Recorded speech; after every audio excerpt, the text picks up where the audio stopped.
amigos nuevamente a su canal Dolarización en Acción. Deseo empezar agradeciéndoles nuevamente su atención estas semanas tan difíciles de la cuarentena. Hemos tenido bastantes personas que han visto nuestros videos, pese a que no hemos hecho nuevo material y pese a que no hemos hecho promoción.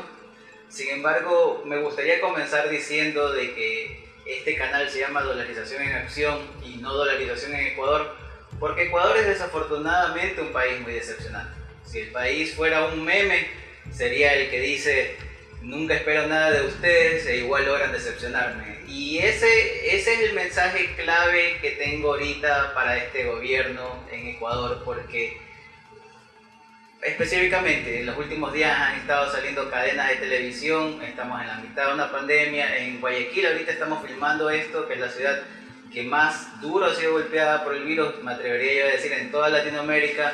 Estamos en pleno corazón del cerco epidemiológico. ¿Y de qué hablaban en la cadena nacional? Hablaban de economía, hablaban de las finanzas, no hablaban de rescatar a la gente, no hablaban de salvar a la gente, lo cual manda un mensaje equivocado, manda el mensaje que mucha gente repite, que la economía y la salud están en conflicto. La economía y la salud no están en ningún conflicto. El problema es que este gobierno es incompetente. Todo economista sabe que la base fundamental de la economía es la sociedad. El único propósito de la economía es crear beneficio social.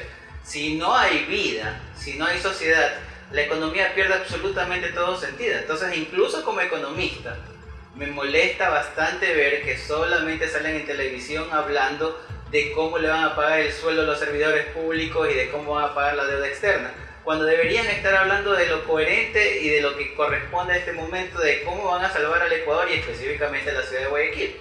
No hablan nada de eso, casi 2 horas de cadena nacional y se habla muy poco del tema sin ningún plan específico. Sin embargo, el grave problema aquí ya no es el gobierno nacional, porque nosotros llevamos por lo menos 10 videos hablando de lo mal que está el gobierno nacional y que no sirve. Este es un gobierno que tiene que irse. No hay ninguna confianza en la injerencia de este gobierno. El problema es que en el país de ciegos el tuerto es rey, y un tuerto vuelto con un tema que nos compete específicamente en este canal, porque este no es un canal político. Nosotros no nos dedicamos a hacer política ni análisis político, solamente nos metemos en el tema cuando nos corresponde sobre nuestra línea general de la dolarización. Y en este caso me refiero específicamente al expresidente Rafael Correa, quien ha vuelto con la propuesta genial, entre comillas, de desdolarizar al Ecuador.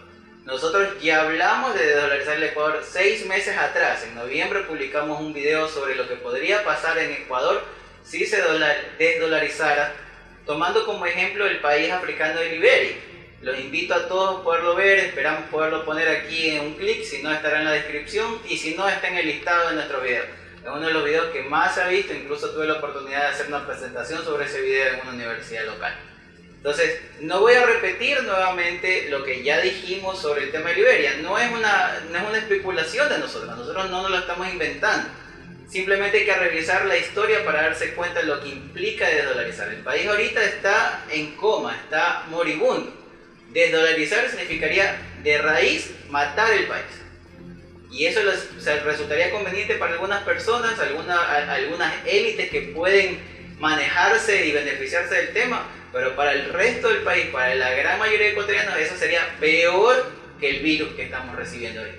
Nosotros desde aquí hemos discutido muchas veces que el dolarizar al Ecuador, y especialmente la forma en que se lo hizo, tal vez no fue la medida correcta, pero desafortunadamente ya se tomó. Ya esa es agua que ha pasado por debajo del puente. Desdolarizar al Ecuador va a ser incluso más costoso, no en términos de dinero, en términos sociales. Los costos sociales de dolarizar el país van a ser muchísimo más altos que el del virus y el del feriado bancario del 99 combinados.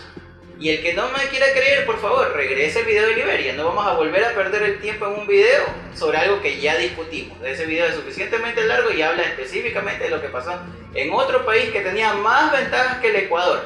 Es más, Liberia logró aguantar su dolarización en la última vez, porque lo hizo 3 veces, 43 años.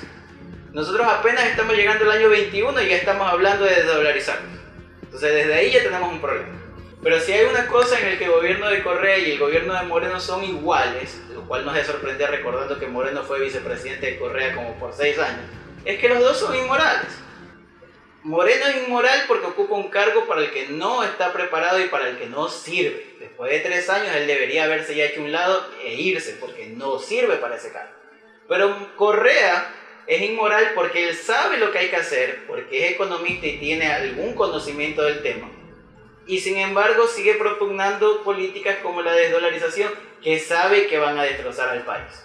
Y en ese sentido hay dos cosas específicamente de Rafael Correa sobre el tema de dolarización que no concuerdan. Primero, que es el presidente más ignorante de la historia del Ecuador. Y segundo, su grave inmoralidad con respecto al conocimiento económico. Empecé. ¿Por qué el presidente Correa es tan ignorante?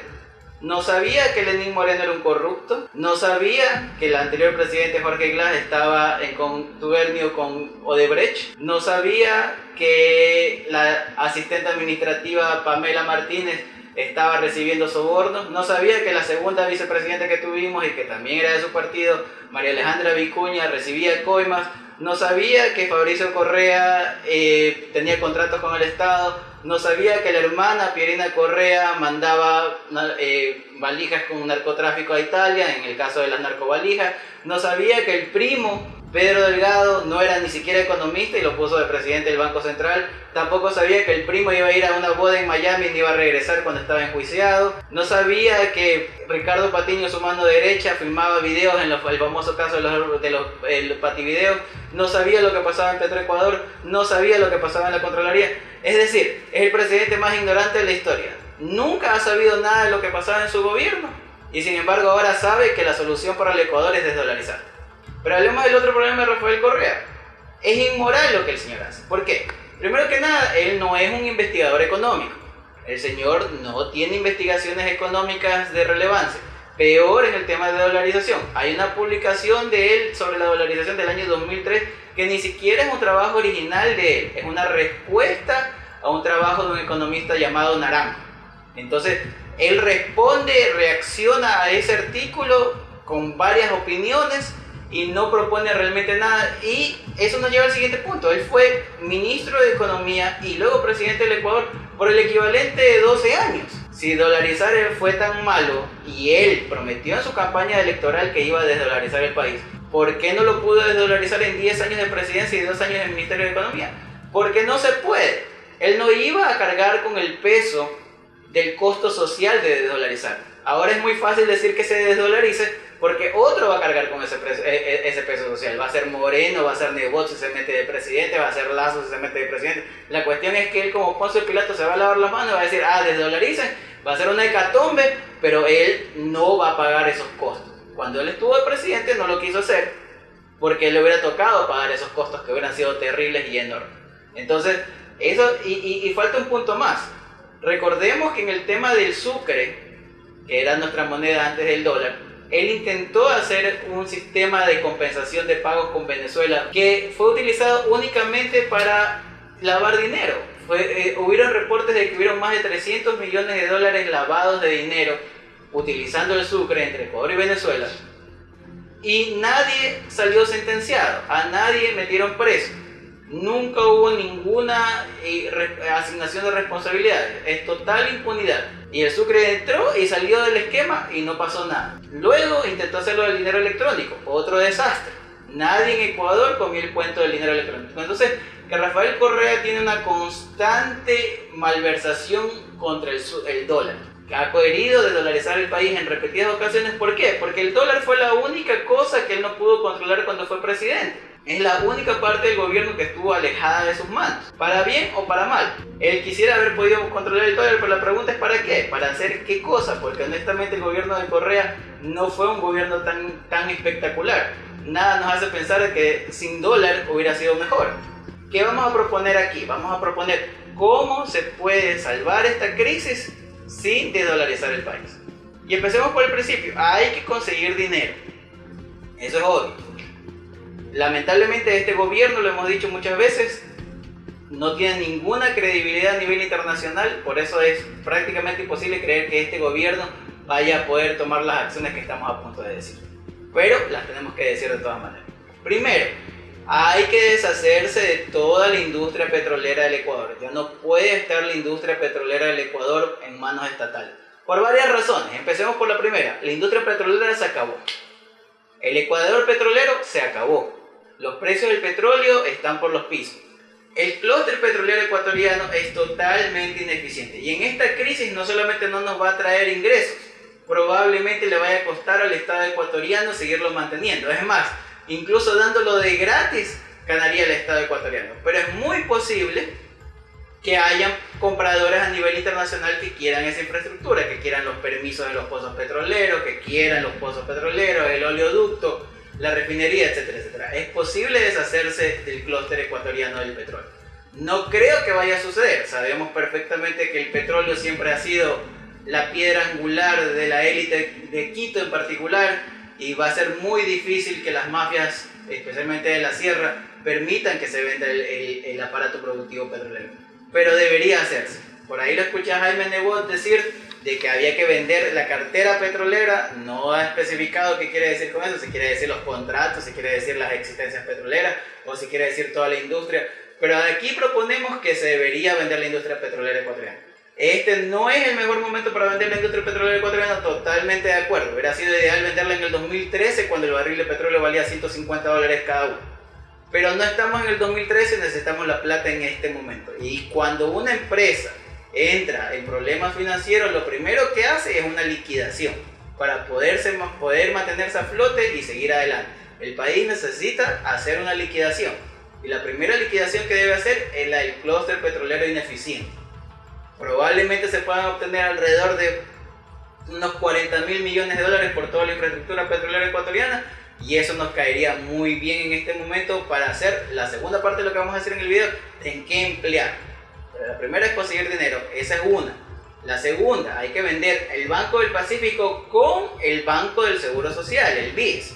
Mucha gente se olvida del BIES. El BIES es ahorita uno de los bancos más importantes en el país, que no tiene por qué estar siendo manejado por el Estado. Más del 70% de todas las hipotecas de este país están transferidas a través del BIES. Es más, el BIES ha sido tan dominante en este mercado que ha dejado prácticamente a los otros bancos a ser emisores de tarjetas de crédito, a trabajar con las chequeras, a trabajar con otros instrumentos financieros que no sean las hipotecas. La mezcla del Banco del Pacífico con la cartera de hipotecas del BIES, juntas podrían traerle al Ecuador más de $10.000 millones si se lo vendiera ese banco. Entonces estamos hablando que entre lo del petróleo y lo del Banco del Pacífico ya vamos alrededor de unos $50.000 millones que le podrían entrar al país para salir adelante. ¿Qué más? El tema de la gasolina, lo hemos dicho, creamos aquí un video del subsidio de la gasolina y ahorita es el momento ideal para eliminar el subsidio de la gasolina. Lamentablemente, como insistimos en decir, este gobierno no es lo suficientemente competente para darse cuenta de eso. ¿Por qué? Porque ¿qué es lo que hay que hacer? Lo que hay que hacer es congelar el precio de la gasolina a octubre del 2019. En octubre del 2019 el galón de gasolina estaba entre $2.50 y $2.75 y la gente estaba feliz. Todos los productores decían que era el precio ideal, los transportistas decían que era el precio ideal, los indígenas decían que era el precio ideal, y por eso tuvimos 2 semanas de revolución en el Ecuador. Entonces, si tanto les gustaba el precio del 2019, congelemos el precio del 2019 y liberalicemos la importación de gasolina. Hay partes en Estados Unidos donde el galón de gasolina está ahorita a 80-85 centavos. Estoy hablando de lugares como Oklahoma, el norte de Texas y otros lugares parecidos, las Dakotas, etc. Eso quiere decir que el galón de gasolina se podría conseguir en el Ecuador en $1 y venderse en $2.50, $2.75. No solo se eliminaría el subsidio de la gasolina, porque el precio del petróleo y la gasolina van a ser deprimidos por los próximos 3 o 4 años. ¿Ya? No solo se eliminaría el subsidio de la gasolina, sino que hasta le podría entrar un ingreso al Estado. Si el Estado le dijera a los importadores de gasolina, me tienes que dar el 10% de lo que se venda, $2.50 tienes que ser 25 centavos por galón, o $2.27 centavos por galón. Todo eso le entraría al Estado. Entonces, no solo que eliminas un subsidio que está costando alrededor de $1.400 millones al año según lo que pusieron en la proforma presupuestaria, sino que incluso estarías teniendo una ganancia. Entre las dos cosas combinadas podrías potencialmente generar alrededor de $3.000 millones entre ahorros y ganancias al año. Por ahí ya vamos 3 partes. ¿Cuál es el siguiente punto? El siguiente punto es hablar con los tenedores de la deuda y decirles que no se les va a poder pagar. No es que no se les va a poder pagar este mes, no se les va a poder pagar de aquí al 2024. Eso es exactamente lo que acaba de hacer Alberto Fernández en Argentina, que es lo lógico, es lo obvio. Se ha sentado con todos los tenedores de bonos de Argentina y les ha dicho que no solo que Argentina no puede pagar ni inmediatamente ni este año la deuda, sino que probablemente no la pueda pagar en los próximos 2 o 3 años.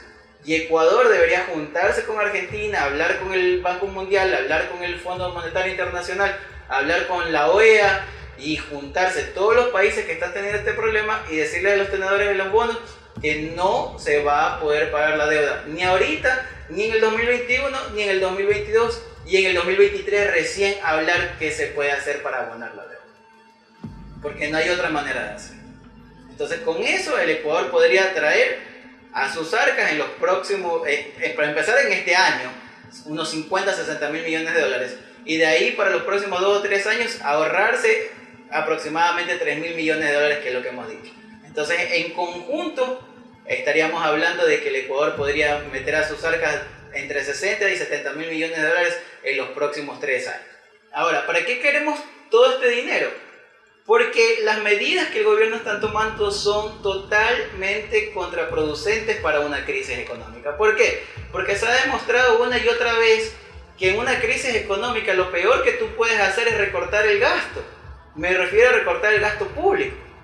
Quieren que los servidores públicos, por ejemplo, tengan que ir a trabajar en una situación donde arriesgan su vida.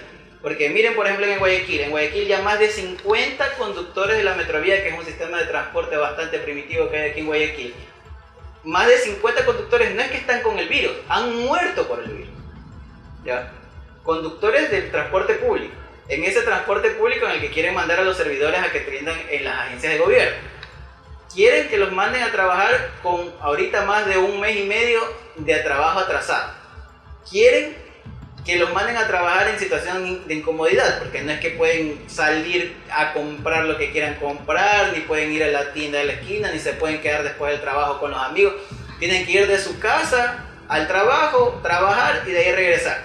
Situación más tensa, psicológicamente más complicada, por menos sueldo. ¿Qué es lo que va a pasar cuando el gobierno reabra? Va a haber una gran cantidad de ausentismo laboral en el sector público. Varios servidores públicos van a mandar certificados, tal vez verdaderos, tal vez falsos, diciendo que tienen el virus, que recién están entrando en cuarentena, que no pueden acercarse al trabajo, que estoy embarazada y no quiero regar a mi hijo, etcétera, etcétera, etcétera, etcétera.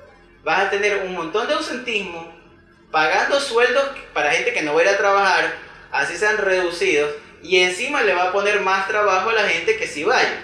Entonces el resultado va a ser que el sistema público cuando abra va a ser un desastre total. No estoy diciendo que hay que subirle el sueldo a los servidores públicos, pero lo que sí estoy diciendo es que ni a los servidores públicos, ni a las empresas privadas, ni a los trabajadores privados hay que reducirles el sueldo en tiempos de crisis. La gente necesita tener sus ingresos para comprar medicinas, para comprar equipo de protección, para comprar un seguro porque no saben en qué momento puedan caer con el virus, para poderse transportar de una manera que tal vez sea más eficiente en términos de sanidad. Tal vez contratan un taxi entre todos, que le echan alcohol, que le echan alguna clase de protección para cualquier biopeligro. Entonces van a tener más gastos y el gobierno lo que propone es recortarles el salario. El resultado va a ser una hecatombe económica. Ese plan debería totalmente eliminarse. El otro plan que obviamente debe eliminarse es el de desdolarizar la economía. Acabamos de dar una receta de cómo se puede conseguir fondos sin desdolarizar. Esa idea de desdolarizar la economía, si alguien dice que hay que desdolarizar la economía, deberían echarle jabón en la boca y restregarse. Porque esa debería ser una mala palabra. Eso no debería estar ni siquiera en el tapete de conversación. Porque desdolarizar la economía es peor que el coronavirus e insisto, los invito a ver el video de Liberia para que se den cuenta de que es verdad.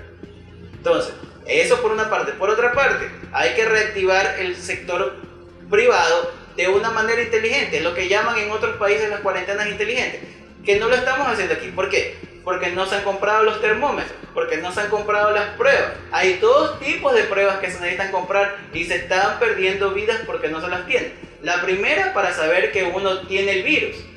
No hay pruebas para saber dónde uno tiene el virus. Yo vivo entre 2 hospitales grandes en Guayaquil y por lo menos 8 laboratorios a mi alrededor. Por más de 15 días ninguna de esas instituciones tuvo manera de hacer una prueba del virus. 2 hospitales grandes y 8 laboratorios por más de 15 días sin pruebas, aún pagando, cobraban $250 por prueba. cuando las tenían. Ya no las tuvieron por 15 días. El día de hoy han llegado algunas pruebas. Y hemos visto algunos clientes, justo antes de venir para acá a filmar, hemos visto algunos clientes tomándose pruebas. Pero esa es una prueba. La otra prueba es la de los anticuerpos. Hay gente que se está muriendo y el sistema de salud está saturado innecesariamente porque no hay la prueba para saber que una persona ya tuvo el virus y tiene los anticuerpos. Porque está bien sabido que uno de los tratamientos más efectivos contra el virus es inyectarle el plasma de una persona con anticuerpos a una persona que esté enferma. Porque de esa manera se le ayuda a aumentar sus defensas y combatir el virus. No lo estamos pudiendo hacer en Ecuador. No hay ninguna manera de saber si una persona ya tuvo o no tuvo el virus. Entonces, necesitamos comprar los termómetros, necesitamos comprar las pruebas del virus, necesitamos comprar las pruebas del antivirus y necesitamos comprarlas en cantidades en los millones de personas. Son 16 millones de personas en el Ecuador. Una prueba por persona son 16 millones de personas y lo que se recomienda es que sean 2. Estamos hablando de que se necesitan 32 millones de pruebas. Y la realidad del asunto es que en Ecuador, como gran cosa, se dijo hace 2 semanas que habían llegado 200.000. Eso no va a alcanzar ni siquiera para salvar a la ciudad de Guayaquil, ni siquiera para salvar al norte de Guayaquil. Entonces es un grave problema el que está viendo por esa parte. ¿Qué otra cosa se debe hacer? Hay mucha gente que está desempleada sin hacer nada y sin tener ningún ingreso en sus casas. Obviamente hay que establecer una logística de distribución de alimentos, donde los policías estén protegidos, donde los enfermeros estén protegidos, las ambulancias estén protegidas, con el traje, con la máscara, con los guantes. Pero también hay que hacer que esa gente sea productiva. En otras partes del mundo, como por ejemplo China, se ponen a estas personas a hacer máscaras. Se ponen a hacer estas personas a hacer aparatos productivos como guantes, como gorros, como cualquier cosa que se pueda utilizar para protegerse en el área médica o en el área policial. ¿Cuántos enfermeros y cuántos médicos han muerto al menos en Guayaquil? Se cuentan más de 200 entre enfermeros y médicos muertos y más de 2.000 que ya están enfermos. ¿Por qué? Porque no tienen el traje de protección personal. Yo he andado muy poco, pero he andado por las calles y casi no se ve policía y definitivamente no se ve ningún policía parando a nadie en la calle. ¿Por qué? Porque yo sé que los policías están con miedo de bajarse de sus carros y ser contagiados porque no tienen ningún equipo de protección. Y por otra parte tenemos a gente en la casa que no está haciendo nada. Se debería poner a esta gente con el termómetro, con un protocolo de qué pasa si es que le descubren con el virus, ¿verdad? Porque hay que así aislarlos. Con eso de ahí hay que ponerlos a producir y a trabajar en favor del virus, en favor de solucionar el problema del virus. No es un tema de la economía, no es un tema de los bonos, no es un tema de cómo le vamos a pagar a los servidores públicos. ¿Cómo ayudamos a los doctores, a los enfermeros, a la policía, a la gente de las ambulancias a que nos salven de este virus? Hay que poner a toda la sociedad a trabajar en eso. Otra cosa adicional que no se está hablando. En otras partes del mundo han cogido los hoteles que ahorita están vacíos y los han convertido en hospitales de cualquier cosa que no sea el coronavirus. Si alguien tiene un problema de cáncer, si alguien tiene un problema de corazón, si alguien tiene un problema de apendicitis, no, en Ecuador, o al menos en Guayaquil, no tienen a dónde ir en este momento. Se puede instalar 1, 2, 3 hoteles que ahorita están perdiendo dinero porque no tienen ningún huésped. Se los puede instalar, se los puede preparar para que sean hospitales de apoyo, digámoslo así. Que no tengan ninguna enfermedad contagiosa, que tengan todos los controles, que tengan todas las protecciones, que tengan suficientes desinfectantes, que tengan los médicos que sepan hacer las cosas respecto a ese tema, ese tipo de cosas, que tengan los equipos, que tengan un hospital que sea específicamente para el tema cardíaco, otro hospital que sea, otro hotel que se haga hospital para niños, como sea necesario. Y poner a ese sector privado a trabajar también, porque también están perdiendo. Para eso usaríamos el montón de fondos que hablamos en la primera parte de esta solución. Para poner al sector privado a trabajar y poner a la gente a trabajar nuevamente combatiendo el virus. No a trabajar por trabajar, no a trabajar para vender el pan en la esquina, no a trabajar para fabricar chocolates, trabajar para vencer al virus, porque sin sociedad no hay economía. Finalmente, quiero terminar este video diciendo, hay muchas soluciones, hay muchas cosas que se pueden hacer, por ejemplo otra más que nos estábamos olvidando. El tema de el rastreo GPS. No se está haciendo ningún rastreo en Ecuador de con quiénes han estado las personas cuando se han contagiado del virus. Yo me di cuenta de eso porque mi hermano fue contagiado del virus. Y yo había estado relativamente cerca de mi hermano en la época que él se contagió, hace como 3 semanas atrás. A mí nadie nunca me contactó, nadie nunca me dijo nada, nadie nunca me preguntó y menos me hizo la prueba. Si hubiera estado con el virus o mi hermano hubiera contagiado el virus, el resultado es que tal vez hasta me hubiera muerto sin saber. ¿Qué es el GPS inteligente? En otras partes del mundo, cuando una persona sale que tiene el virus, enseguida le hacen una auditoría de su GPS y de su celular y dónde estaba el celular los últimos 5 días. Y pueden cruzarlo con los otros números de celular que hayan estado cerca. Por ejemplo, ahorita que yo estoy filmando, mi celular está cerca del celular de las personas en el estudio. Entonces es bastante evidente que si alguno de nosotros tuviera el virus, los otros serían inmediatamente detectados como personas de peligro para llamarlos, para tomarles la prueba y ver si tienen o no tienen el virus. Y obviamente si no lo tienen, seguir adelante, si tienen el virus, ir el protocolo. Tampoco tenemos ese sistema. Entonces el resultado va a ser que esto se extienda muchísimo más tiempo que el que debería extenderse y desafortunadamente un costo humano bastante más alto que el que debería ser. Para dar una muestra, en Estados Unidos los muertos están por encima de los 30.000 en este momento, alrededor de 33.000 personas, en un país de 320 millones de habitantes, mientras que en Ecuador, según las cifras del matemático Illingworth, que son bastante más confiables que la del gobierno nacional, nos estamos acercando ya a los 10.000 muertos, solamente en Ecuador con 16 millones de habitantes. Y al paso que vamos a superar a Estados Unidos, un país que tiene 25 veces más población que nosotros. Lo vamos a superar en números de muertos. Vamos a hacer las cosas 25 a 30 veces peor que Estados Unidos. Lo cual no es ninguna sorpresa, honestamente. Pero es terrible desde el punto de vista del costo social.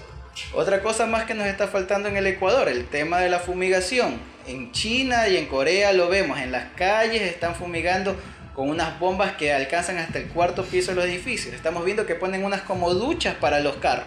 Los carros van pasando y los van fumigando. Uno solo tiene que salir en Guayaquil para darse cuenta que los carros ni siquiera han sido lavados, están puercos. Lo que quiere decir que pueden estar llevando el virus para todas partes. Mientras que en China, en Japón, en Corea, lavan todo, lavan el transporte público, lavan todas las bancas de los parques, lavan las aceras, lavan hasta los árboles. Nosotros no lavamos nada. Y eso requiere, por una parte, que hayan los insumos, requieren los suministros, los químicos, etcétera, etcétera. Y por otra parte, requiere que haya la gente que lo esté haciendo. Otra fuente de trabajo que estamos desaprovechando teniendo a la gente metida en sus casas. Entonces, para concluir, el coronavirus no es una excusa para desdolarizar el país. Desdolarizar al Ecuador, y peor en estas condiciones, sería 10 veces peor que lo que hemos tenido con el coronavirus. Desdolarizar no es una opción. No debemos desdolarizar. Lo que debemos hacer es ponernos con disciplina, sincerar al país, hacer lo que se debe de hacer para rescatar la salud del pueblo, y rescatando la salud del pueblo será que rescatemos la economía. Les agradecemos mucho por su atención y será hasta la próxima entrega. Gracias.